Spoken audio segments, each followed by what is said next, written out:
ਧੰਨ ਧੰਨ ਸਾਹਿਬ ਸ਼੍ਰੀ ਗੁਰੂ ਗ੍ਰੰਥ ਸਾਹਿਬ ਮਹਾਰਾਜ ਜੀ ਦੀ ਪਾਵਨ ਪਵਿੱਤਰ ਹਜ਼ੂਰੀ ਅੰਦਰ ਜੁੜ ਬੈਠੇ ਗੁਰੂ ਰੂਪ ਗੁਰੂ ਸਵਾਰੀ ਖਾਲਸਾ ਸਾਧ ਸੰਗਤ ਜੀ, ਵਾਹਿਗੁਰੂ ਜੀ ਕਾ ਖਾਲਸਾ ਵਾਹਿਗੁਰੂ ਜੀ ਕੀ ਫਤਿਹ।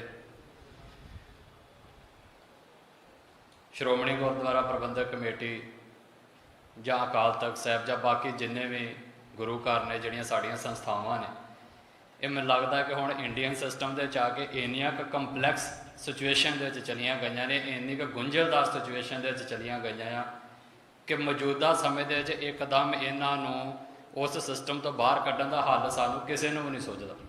ਇੱਕ ਸੱਚਾਈ ਆ ਜਿਹੜੀ ਤੁਸੀਂ ਆਮ ਸਿੱਖ ਨੂੰ ਜਾ ਕੇ ਪੁੱਛੋਗੇ ਤਾਂ ਇਹੋ ਹੀ ਕਹਿੰਦਾ ਕਿ ਅਜੇ ਇਹਨੂੰ ਕੀ ਇਹਦਾ ਪ੍ਰਬੰਧ ਹੋਵੇ, ਇਹਨੂੰ ਕੀ ਕਰੀਏ ਅਤੇ ਕੀ ਹੱਲ ਕਰੀਏ।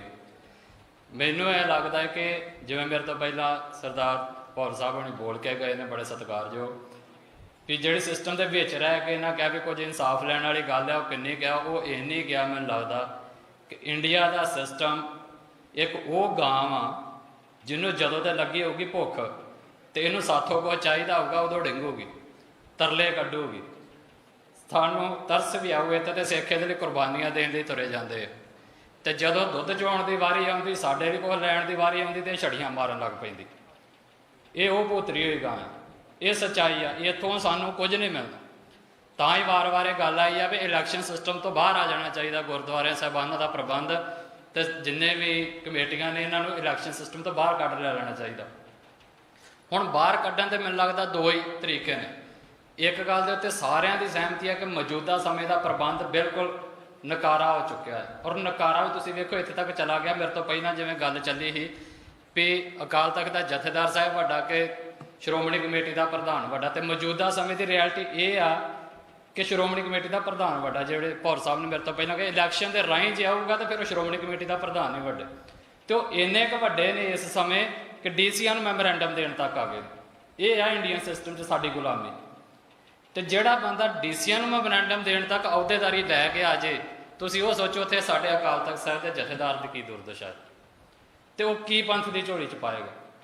ਸੋ ਇਹ ਡਿਸਾਈਡਡ ਪੰਥ ਨੂੰ ਕਰ ਲੈਣਾ ਚਾਹੀਦਾ ਕਿ ਇਸ ਸਿਸਟਮ 'ਚ ਬਾਹਰ ਨਿਕਲਣਾ ਪੈਣਾ। ਨਹੀਂ ਤਾਂ ਤੁਸੀਂ ਉੱਥੇ ਜਾ ਕੇ ਮੈਂ ਬਹਿ ਜਾ, ਤੁਸੀਂ ਬਹਿ ਜਾ, ਉਹ ਵੀ ਗੱਲ ਕਰ ਗਏ ਨੇ ਵੀ ਉਹ ਤਾਂ ਫਿਰ ਗਾਲਾਂ ਲੈਣ ਵਾਲੀ ਥਾਂ ਆ। ਜਿੰਨੇ ਉੱਥੇ ਜਾ ਕੇ ਬਹਿਣਾ ਗਾਲਾਂ ਲੈਣ ਲੱਗ ਪਏ, ਕਿਉਂਕਿ ਉਹ ਸਿਸਟਮ 'ਚ ਵੱਜੀ ਆ। ਅਤੇ ਸਿਸਟਮ ਤੋਂ ਬਾਹਰ ਨਿਕਲਣ ਦੇ ਲਈ ਫਿਰ ਦੋ ਤਰੀਕੇ ਨੇ। ਇੱਕ ਤਾਂ ਉਹ ਆ ਕਿ ਜਿਹੜੀਆਂ ਰਵਾਇਤੀ ਵੋਟਾਂ ਚੱਲਦੀਆਂ ਨੇ, ਤੁਸੀਂ ਉਹਨਾਂ ਦਾ ਇੰਤਜ਼ਾਰ ਕਰੋ। ਉਹ ਜਿੱਦਣ ਵੋਟਾਂ ਹੋਣਗੀਆਂ ਤੁਸੀਂ ਇੱਕ ਆਪਣੀ ਕਿਸਮਤ ਅਜਮਾਓ, ਅਤੇ ਸ਼ਾਇਦ ਤੁਹਾਨੂੰ ਪੰਥ ਮੌਕਾ ਦੇ ਦੇਵੇ ਕਿ ਅਸੀਂ ਉੱਥੇ ਚਲੇ ਜਾਈਏ। ਅਤੇ ਕਰਨਾ ਉੱਥੇ ਜਾ ਕੇ ਵੀ ਇਹੋ ਹੀ ਪੈਣਾ ਜੇ। ਇਹ ਮਤੇ ਪਾਉਣੇ ਪੈਣੇ ਆ, ਇਹ ਕਹਿਣਾ ਪੈਣਾ ਹੈ ਕਿ ਅਸੀਂ ਇੰਡੀਅਨ ਸਿਸਟਮ 'ਚੋਂ ਆਪਣੀ ਸੰਸਥਾ ਬਾਹਰ ਕੱਢੀਏ।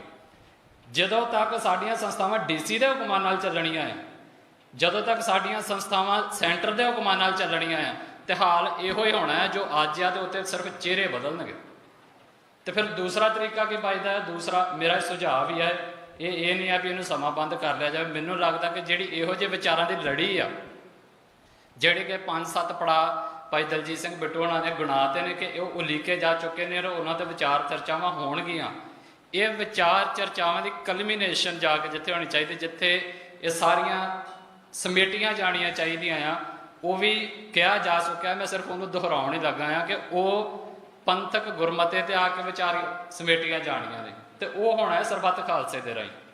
ਮੈਂ ਕੋਈ ਸ਼ਖਸੀਅਤ ਨਹੀਂ ਹੈ ਜਿਹੜੀ ਇਸ ਚੀਜ਼ ਨੂੰ ਐਲਾਨ ਕਰੇ। ਮੈਂ ਸੁਝਾਅ ਦੇਣ ਲੱਗਾ, ਪੰਥ ਨੂੰ ਚਾਹੀਦਾ ਆ ਕਿ ਇੱਕ ਸਰਬੱਤ ਖਾਲਸਾ ਹੁਣ ਨਹੀਂ, ਇੱਕ ਸਮਾਂ ਪਾ ਕੇ ਇਹ ਪੰਥ ਦੀ ਵਿੱਚ ਸੁੱਟ ਦੇਣੀ ਚਾਹੀਦੀ ਗੱਲ ਕਿ ਉਲੀਕਿਆ ਜਾਵੇਗਾ, ਜਿਸ ਦਾ ਮੇਨ ਮਨੋਰਥ ਇਹੀ ਹੋਵੇਗਾ ਵੀ ਜਾਂ ਤਾਂ ਉਦੋਂ ਤੱਕ ਜਿਹੜੇ ਮੌਜੂਦਾ ਸਮੇਂ ਦੇ ਵਿੱਚ ਇੰਡੀਅਨ ਸਿਸਟਮ ਦੇ ਰਾਹੀਂ ਸ਼੍ਰੋਮਣੀ ਕਮੇਟੀ ਦੇ ਉੱਤੇ ਆ ਕੇ ਬੈਠੇ ਨੇ ਜਾਂ ਤਖਤਾਂ ਦੇ ਜਥੇਦਾਰ ਬਣ ਗਏ ਨੇ ਭਾਈ, ਉਹ ਜਾਂ ਤਾਂ ਆਪਣੀ ਲਾਈਨ ਜਿਹੜੀ ਆ ਉਸ ਪਾਰਟੀ 'ਚੋਂ ਬਾਹਰ ਕੱਢ ਕੇ ਅਤੇ ਜਿਹੜੀ ਨਿਸ਼ਕਾਮ ਸੇਵਾ ਵਾਲੇ ਸਿੰਘ ਚੱਲ ਰਹੇ ਨੇ ਉਹਨਾਂ ਦੀ ਲਾਈਨ ਦੇ ਵਿੱਚ ਆ ਕੇ ਜੁੜ ਜਾਣ। ਜਿਹੜੇ ਉਹਦੇ ਵਿੱਚ ਹੀ ਸੁਹਿਰਦ ਬਹੁਤ ਸਾਰੇ ਨੇ, ਜਿਹੜੇ ਮੌਜੂਦਾ ਸਮੇਂ ਵੀ ਅਕਾਲੀ ਦਲ ਦੇ ਵਿੱਚ ਸੁਹਿਰਦ ਨੇ, ਉਹ ਸਿਰਫ ਉਡੀਕ ਰਹੇ ਨੇ ਕਿ ਕਿਹੜੀ ਗੱਡੀ ਹੈ ਜਿਹੜੀ ਇਹਨਾਂ ਦੀ ਪੈਰਾਡਾਈਮ ਸ਼ਿਫਟ ਮਾਰੇਗੀ। ਪੈਰਾਡਾਈਮ ਸ਼ਿਫਟ ਮਤਲਬ ਹੁੰਦਾ ਵੀ ਤੁਸੀਂ ਜਾ ਰਹੇ ਹੋ, ਇੱਕ ਸਮੇਂ 'ਤੇ ਖੜ੍ਹ ਜਾਂਦੇ, ਇੱਕਦਮ ਵਾਪਸ ਆਉਂਦੇ ਹੋ। ਹੁਣ ਪੰਥ ਇੱਕਦਮ ਜਾ ਕੇ ਖੜ੍ਹ ਗਿਆ ਹੈ, ਹੁਣ ਵਾਪਸ ਆਉਣਾ ਹੈ। ਵਾਪਸ ਆਉਣ ਵਾਲੀ ਜਿਹੜੀ ਨਿਸ਼ਕਾਮ ਸਿੰਘਾਂ ਦੀ ਜਿਹੜੀ ਲਾਈਨ ਆ, ਉਹਦੇ ਵਿੱਚ ਵੀ ਉਹ ਆ ਕੇ ਜੁੜ ਜਾਣ, तो ये गल उस सरबत खालसे की मुख होनी चाहिए आ कि भाई जां तो उदों तक जेड़े जेड़े तो चाहते हो बाहर आ जान, जे नहीं तो वह सरबत खालसा बकायदा इन्ना क उदों तक स्ट्रोंग होना चाहिए, इन्ना को पंथ हितैषी होना चाहिए और इन्ना को पंथक ताकत वाला होना चाहिए कि वह मजबूर करे जां तो आपे कुर्सियां छड्ड जाण, जे नहीं तो फिर जिवें पहला मोर्चे लगे फिर मोर्चा ला के इन्हां दी कुर्सियां छड्डा लैण। इहो ही हल है, इन्हां नूं परे करना पैना,